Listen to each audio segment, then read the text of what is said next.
Right. Good morning, everyone. So happy to be here. So happy to see such amazing faces here in the room with us. Thank you to our friends online for joining us here today, Sunday, March 29th, 2026. And this morning, I feel compelled to acknowledge the state of our world a little bit today, and the state that sometimes can go along with that, our minds and our bodies and our nervous systems. And so this morning, I would like to raise our prayer in recognition that the work of peace first begins within each and every one of us. So if you'll join me this morning as we take a breath together and return to center, not to escape the world, but to become a steady presence within it.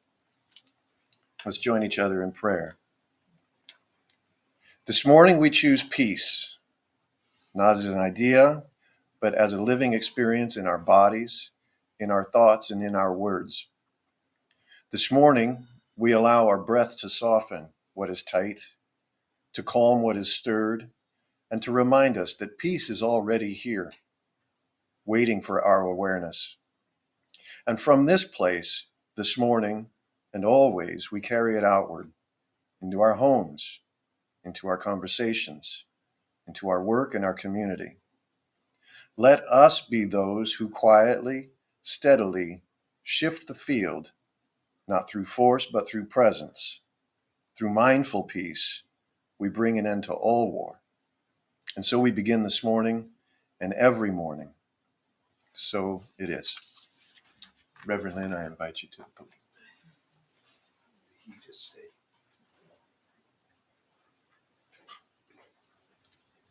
Thank you, Jerry. That was beautiful. Good morning to all of our friends online and also to you here with us today. As I mentioned earlier, what I will be speaking on is the stories we tell. Were you aware that there are ordained storytellers? Their title is Gabid. Many cultures, many spiritual traditions have a Gabid or an elder. And they are tasked with telling the true and accurate stories of their faith, their culture, their history. What an amazing gift to us and all of humanity that there are people that will take on this responsibility to find the truth, tell the truth, and keep the truth alive. To me, it's wonderful. We have come very far, humanity has, from telling stories around a campfire, telling the stories of healing and of survival, and of course, how we became who we are. Sometimes I think we should go back to that just a little bit. Technology has been amazing for us, but in some ways there's a little bit of a disconnect because everything is not personal, not touch. And I believe a lot of times that helps us to tell the stories and keep the stories alive. When my children were young, I loved taking them to story time at the library. I would step back a little bit, but I'd stay close enough to see their faces light up. They just lit up. And it was either with a new story, they were in wonder of a new story, or another story that they've heard, but from a different perspective. I think I enjoyed it as much as they did.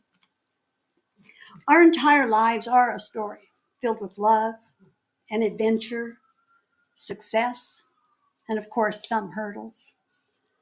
No one that I know, not one person that I know, wants their story to be negative in any way.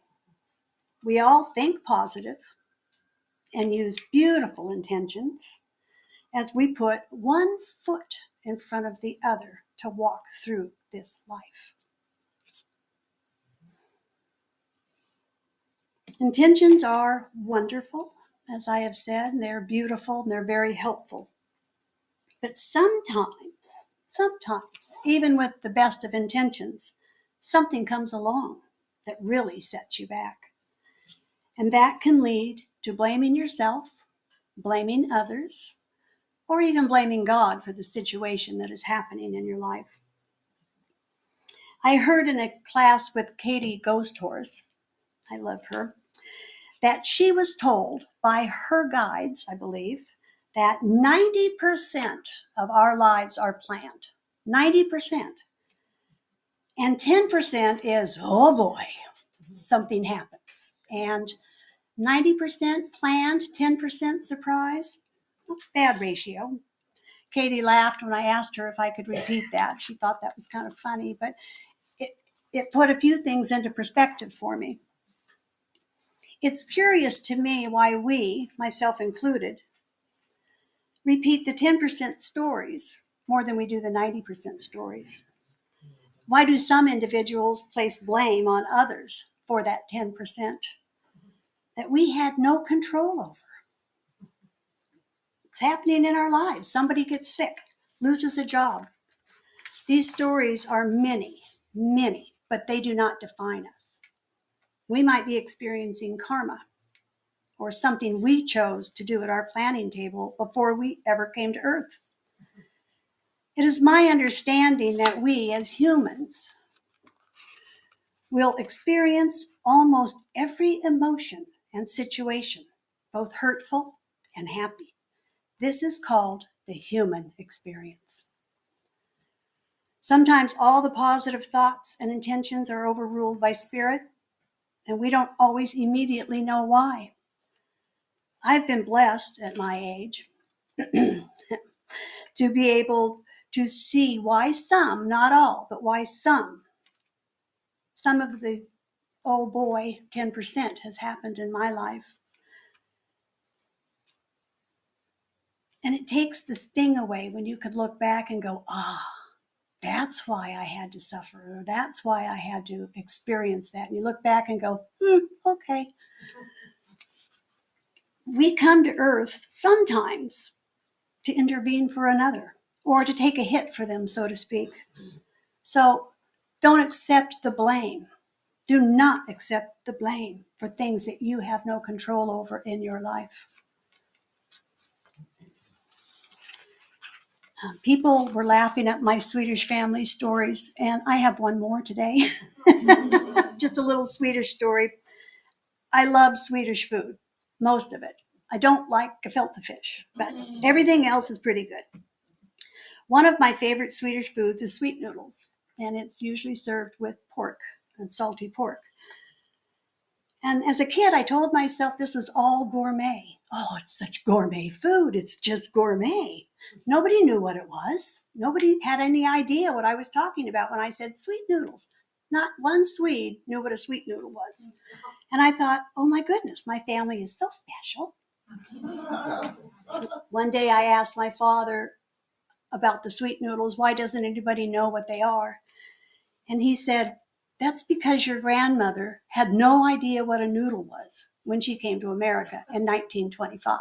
She'd never seen a noodle. No pasta, only root vegetables, And she did what any good Swede would do. She loaded it up with cream and butter and sugar, and oh my, it was so good. I still make them. They're the kind of food that when you're clearing off the table, you're eating it out of the pot on the way so you don't lose one drop. So it's really good. Some of our stories come from situations like that, from making do with what we know and what we have. And cooking is a very good way to share those stories. Cook for your grandchildren and your children.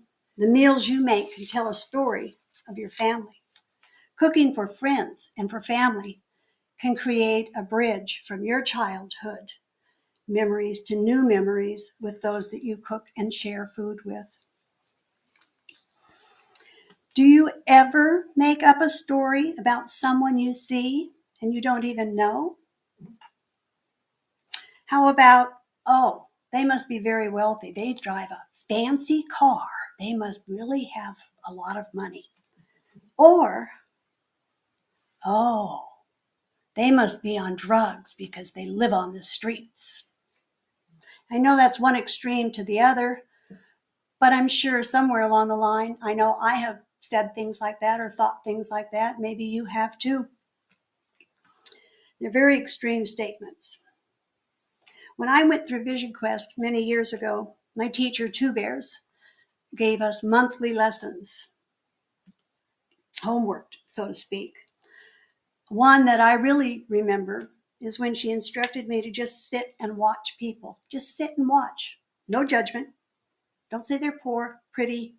I didn't even know when you said, oh, isn't that a pretty lady? I didn't know that was a judgment, but I guess it is a judgment. I didn't realize that. You know, don't think that that couple looks happy or they're poor. We never really know what's going on around us. That happy couple may be going to the courts to get a divorce. That's not happy for me, but it might be for them. The stories we imagine might be entertaining. They take up space in our minds, or maybe we are just entertaining ourselves. I don't know. But to be able to see a human,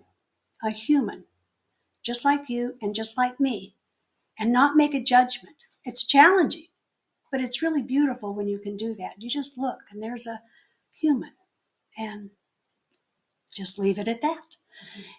I encourage you to try that once or twice. Just take a breath when you see someone and go, and no judgment. But you'll watch all the judgments as you're shoving them out of the top of your brain because they're there. We're human. And it's hard, but it can be done. People carry stories. People carry stories good and maybe not so good. And maybe they never speak of the wounds that they carry. And they also don't speak sometimes of the love, the joy, the beautiful stories they keep within themselves because they don't want to share them. I think we all have a few of those, and they're wonderful stories. It's almost, if you talk about it, maybe it's not real anymore. They're so beautiful. And your heart is a good story holder. And it's very good for that.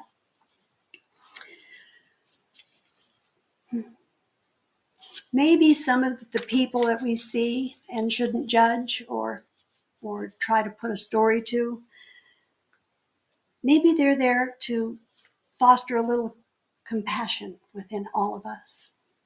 Or maybe they're angels. I've heard that angels are put in our pathway that allow us to reach out with kindness. The judgments of right and wrong, the good and the bad, I have read will be phased out as we evolve. And that we will live in the shimmer of possibilities, guided by our souls. I'm looking forward to that shimmer.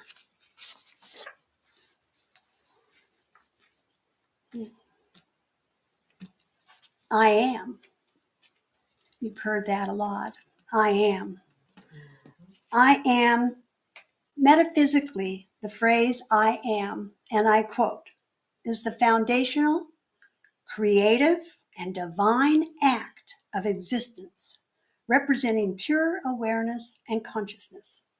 When you add a word after I am, you are not just describing yourself. You are defining, creating, and commanding your reality. 2 little words. That's huge. And they can do all of that. So what do you say after I am? We might want to think before we speak because our cells, our brains, our soul, and the entire universe hears what we say. Maybe you don't feel that you're good at something, but you don't want to use a word like terrible or bad or anything like that. You want to say, maybe I am getting better at this. Or maybe I am learning how to perfect this skill. I am forgiving. Or I am trusting the universe will guide me to this or better.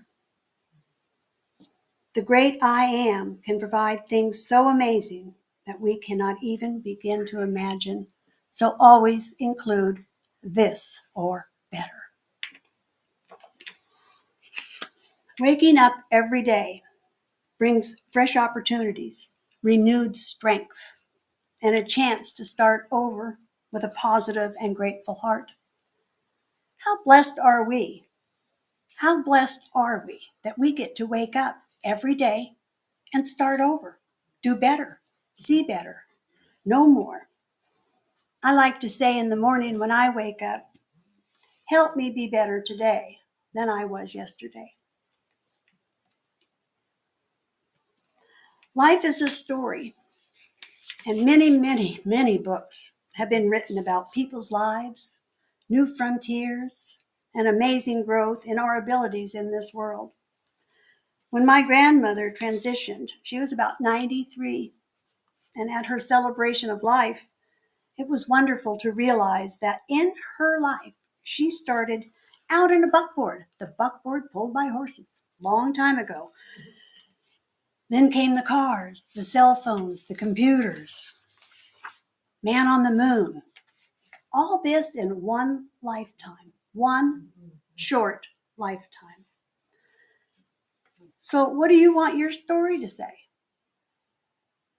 Ask yourself, what is my purpose? What is my highest truth? What is my soul's gift? Think on a higher level and view your life from a higher perspective. Our lives will change to a higher vibration just by asking those types of questions. What is my soul's gift?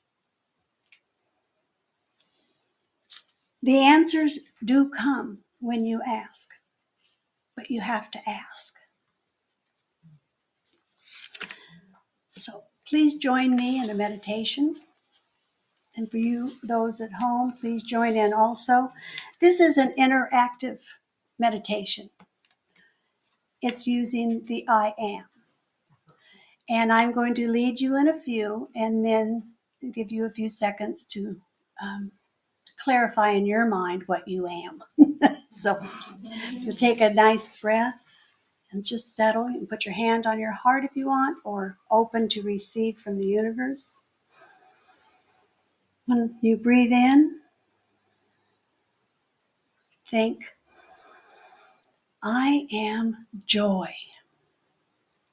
Let that go. Breathe in, I am peace.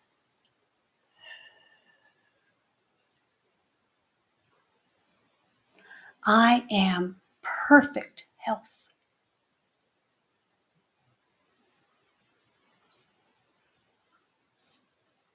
I am prosperous in every way.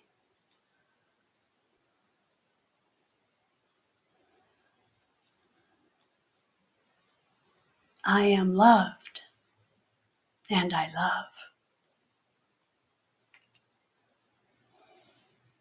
I am strong.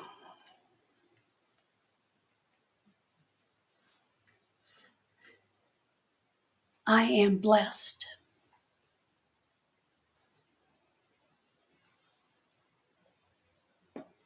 I am confident.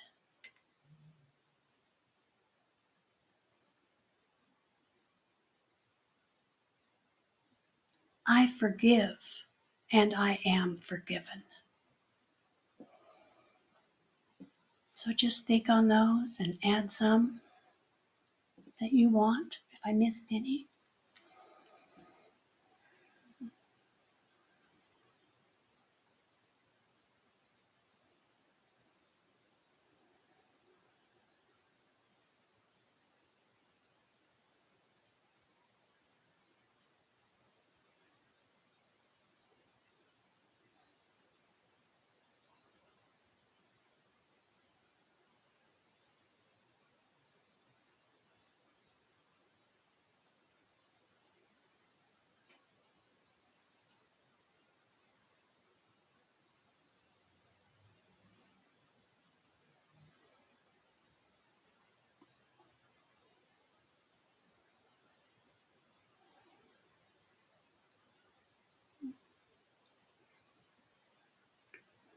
We might want to try to come back a little bit. Take a breath. Wiggle your fingers and your toes. give thanks.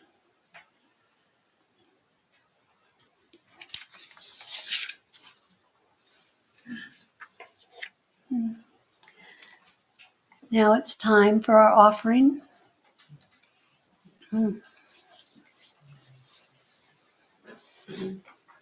As we prepare our offerings to the home center, let's hold it in our hands. Let's charge it up with the energy of alignment, generosity, and sacred intention. We know that we are part of the greater circulation of good, and that our gifts will multiply for the highest healing, growth, and service to us and our community. As the basket is coming around, please fill it. Fill it with your blessings. And we thank you for your generosity and for continuing to support our good works. And so it is. I'm going to invite Reverend Jerry up for an inspirational story.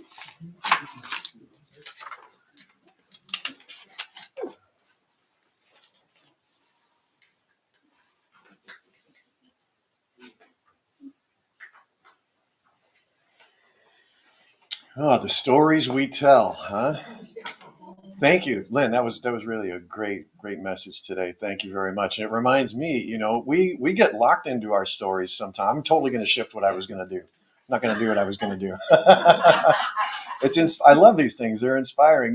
Once upon a time, when you met me, if I was to consider you a coworker or potential for a friend or something like that, I would always find a way to define myself with you.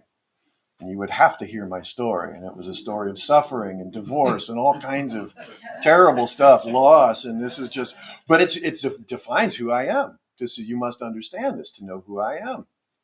And I'd like to remind our viewers, those of us creators in the room and online, that we're in control of the arc of our story, aren't we?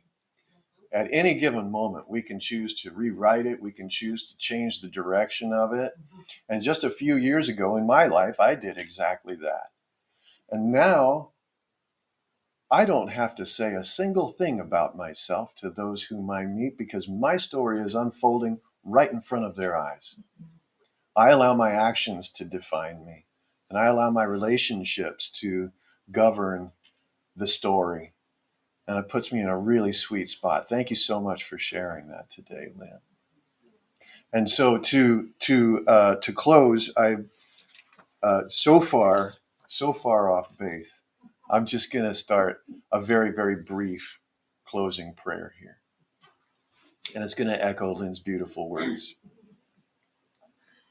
And in recognition of the state of the world here today, let's begin with, I am peace. I am communications. I am open and authentic.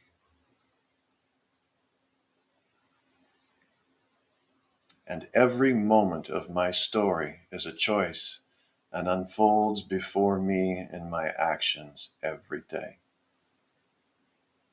And in gratitude for the guidance of Spirit, I say thank you, thank you, thank you. And so it is. Amen. To our friends online, thank you so much for joining us here today. From our heart to yours, make an amazing day.